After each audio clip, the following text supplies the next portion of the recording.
পাবনার ৫টি আসনে মনোনয়নপত্র জমা শেষ হয়েছে। জেলা প্রশাসকের কার্যালয় থেকে জানাচ্ছেন সহকর্মী রিজভী জয়। আপনাকে জানিয়ে রাখি যে পাবনায় কিন্তু আজকে প্রচন্ড ঠান্ডা পড়েছে এবং তীব্র শীত উপেক্ষা করে সকাল থেকেই কিন্তু মনোনয়নপত্র দাখিল চলছে। তো সেক্ষেত্রে আসলে সকালে আমরা দেখেছি পাবনা ১ আসনের হেভিওয়েট প্রার্থী সাবেক মন্ত্রী মতিউর রহমান নিজামীর পুত্র ব্যারিস্টার নাজিম মোমিন, যিনি জামাতের প্রার্থী, তিনি মনোনয়ন দাখিল করেছেন এবং পাবনা সদর আসনের জামাতের প্রার্থী প্রিন্সিপাল ইকবাল হোসাইন, তিনিও কিন্তু মনোনয়নপত্র দাখিল করেছেন।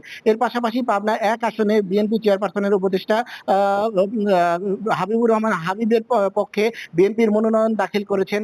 তিনি অসুস্থ থাকায় বিএনপি চেয়ারপারসনের বিশেষ সহকারী শামসুর রহমান শিমুল বিশ্বাস সহ নেতাকর্মীরা। তো গত কয়েকদিনে আসলে পাবনায় ৩৩ জন ৫টি আসনের বিপরীতে মনোনয়নপত্র উত্তোলন করেছিলেন। তো এখন পর্যন্ত আসলে সর্বশেষ কতজন দাখিল করেছেন তা কিন্তু জানার জন্য আমাদের আরো কিছু সময় অপেক্ষা করতে হচ্ছে। কেননা আসলে ঠিক মনোনয়নপত্র দাখিলের শেষ সময়েও কিন্তু কয়েকজন মনোনয়নপত্র দাখিল করেছেন। তো সব মিলে সেই তথ্যগুলো গুছিয়ে আনতে জেলা প্রশাসনের কর্মকর্তাদের কিছুটা সময় লাগছে এবং বিভিন্ন উপজেলা থেকে সেই তথ্যগুলো আসার পরে আসলে সর্বশেষ তথ্যটি জানানো যাবে।